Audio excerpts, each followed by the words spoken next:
Ese waba warigeze wibaza uti ni uwuhe musozi muremure cyane ku isi? Benshi baturiyeho banatekereza bazaguha igisubizo cyihuse bati ni Mount Everest. Iri ni izina ryumvikanye hose, ryanditse mu bitabo by'amateka kandi ryigaruriye imitima y'abarwanyi b'imisozi n'abashakashatsi. Ariko ese koko niryo, cyangwa ari ukuri guteye amatsiko kwibereye mu mwijima kugitegereza kuzamuka ngo kugaragare kumvikane mu matwi ya benshi? Ibyo uzi byose bijyanye n'uyu musozi biraza guhinduka mu kanya gato. Ni Joe Entertainment tubahaye ikaze.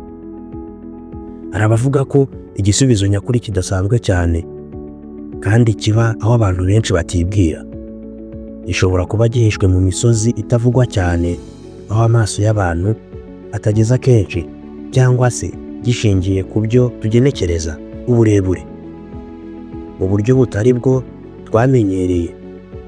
None se niba atari Mount Everest yaba ari uwuhe musozi? Ni ikibazo wibaza. Umusozi wa mbere ni Mauna Kea. Mu myaka irenga 150 Mount Everest yahawe icyubahiro nk'umwami w'imisozi. Ifite metero 8,849 uvuye ku rwego rw'inyanja. Byagaragaraga nk'ukuri kutajegajega. Amashuri, ibitabo na filime byose niko byabivugaga. Ariko hari ikibazo gikomeye. Iyo tuvuga uburebure tuba tuvuga iki?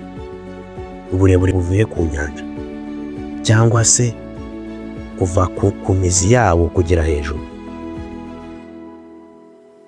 Uko usubije icyo kibazo niko n'umusozi muremure kurusha indi ushobora guhinduka. Kugira ngo umenye umusozi muremure biraza guterwa n'uburyo uri buze gusubiza ibyo bibazo bibiri tumaze kuvuga haruguru.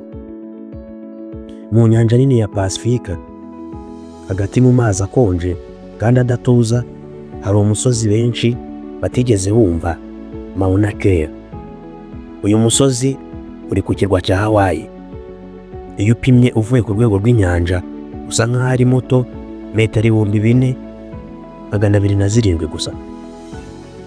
Icyo nakubwira abandi batakubwira nuko igice kinini cy'uyu musozi kibitse mu mazi y'inyanja, uhereye aho utangirira ku butaka bw'inyanja kugeza ku gasongero. Mauna Kea ifite uburebure bwa metero 10,210. Ibi bivuze ko Mauna Kea iruta Everest metero zirenga 1,300. Ibi byemejwe n'abashakashatsi b'ubutaka n'ubumenyi bw'inyanja kuva mu myaka y'1970, ubwo abarobyi n'abashakashatsi ba kaminuza ya Hawaii batangiraga gupima metero n'inyanja mu buryo bwa gihanga. Ese si igitangaza kumenya ko umwami w'imisozi tutari tuzi ariwe wari wishwe munsi y'amazi imyaka 1000? Yego.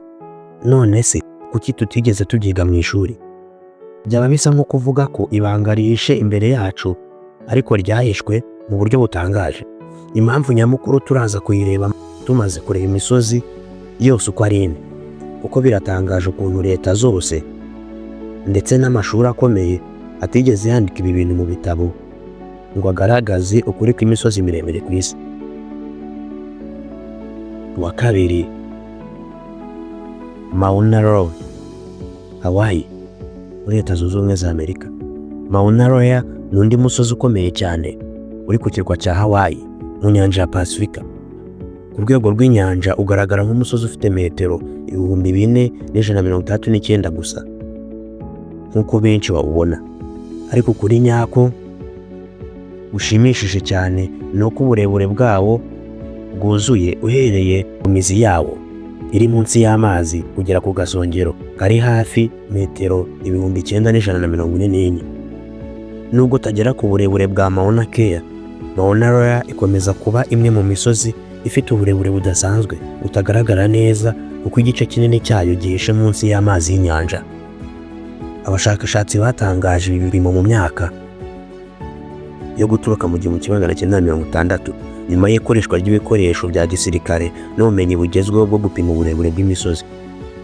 Bibafasha kumenya ukuri ku bijyanye n'iyi mirasire y'isi yihishe mu mazi. Ariko ntibirangiriye aho. Hari n'undi musozi ukomeye cyane witwa Chimborazo uri muri Ekwateri mu karere k'ikirunga ry'ibiyaga bigari bya Amerika y'Epfo.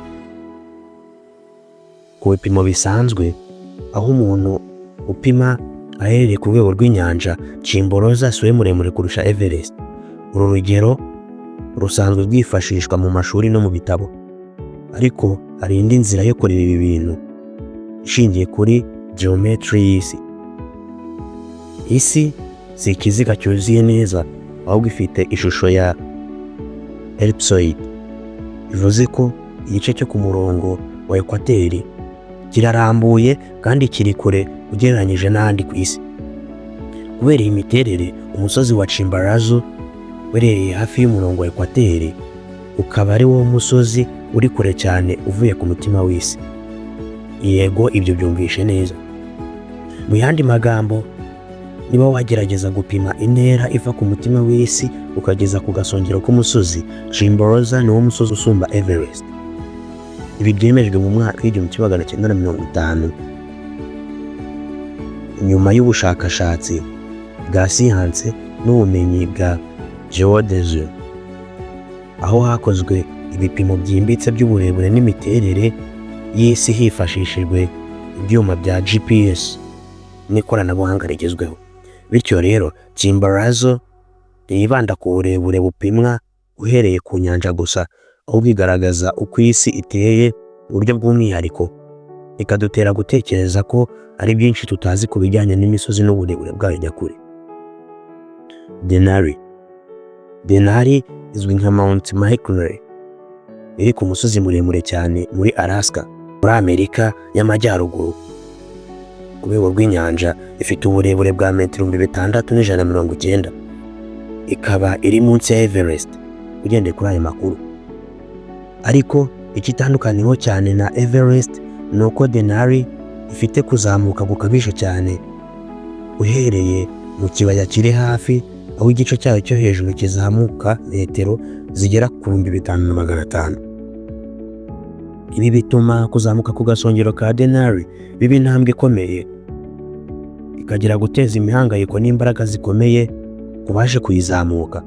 Ni umusozi ugaragaza imbaraga nyinshi z'isi ya Alaska. Aho hantu hafite imiterere y'ubukonje bwinshi, imisozi miremire n'imiyaga ikaze. Abashakashatsi n'abakerarugendo batangaje ko Denali itanga icyerekezo gishya cyo gusobanukirwa n'uburebure bw'imisozi, aho kureba uburebure bw'inyanja gusa bidahagije.